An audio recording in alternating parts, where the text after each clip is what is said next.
Hey guys, so let's talk about last night's episode of Sleepy Hollow.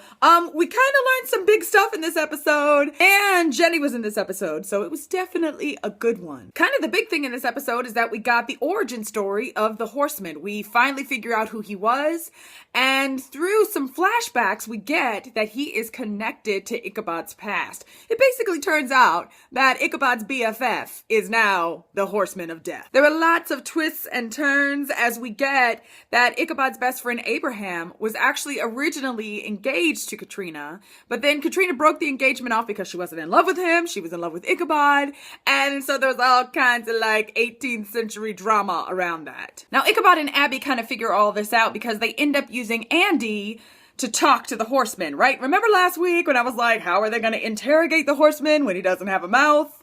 Well, it turns out that Andy is his Necromancer, which means that the Horseman can kind of like take over Andy and talk through him. Now Andy, who's dead and in love with Abby, tells them, look, I'll do it, but this is a really bad idea. He kind of explains, like, now that I've kind of given myself over to Moloch, if he tells me to do something, I have to do it. But they didn't listen, and they took Andy in the room, and they use him to basically talk back and forth. And that's how Ichabod realizes that the Horseman is actually his friend Abraham. I loved seeing Jenny in this episode. So she's out of the hospital now, and she and Captain Irving kind of teamed up, and then the whole team met together towards the end, and I'm loving that. Loving seeing the four of them work together. So the Hessians are trying to break the Horseman out, and so they like blow up the power station in town, which shuts off the lights, which makes the Horseman stronger. They also realize that somebody has stolen some sort of artifact that could break the Horseman out. In the end, it turns out that Andy has it, and of course, he's sitting in the room with the Horseman. And so the Horseman does get free. There was kind of like a little battle between him and Crane, and they were doing their swords, and it was just so like chivalrous and like cool. And really what we get too is that now Abby and Crane know what the Horseman's weakness is. He wants Katrina.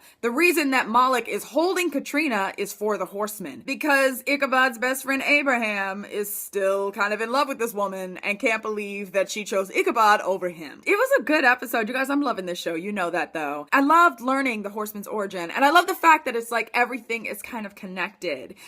You guys, I still do not trust Captain Irving. I just want to say that before I add him to the team. So I'm still waiting to figure out what's going on with him and what's going on in his past. I kind of felt bad for Andy this episode. You know, you get that he made some bad decisions when he was alive, and now he's really paying for them. And yeah, I just thought that kind of sucked. I think one of my favorite little tidbits in this episode was at the beginning when Abby teaches Ichabod how to do the fist bump. I just thought that was kind of hilarious. I love those moments, you know, when you get that he is kind of like a man out of time and he's still trying to figure out, you know, all of the things that we do now. Love it, love it, love it. Okay, you guys, as always, I would love to hear what you guys thought about this week's episode. Don't forget to tell me about that down in the comment section below.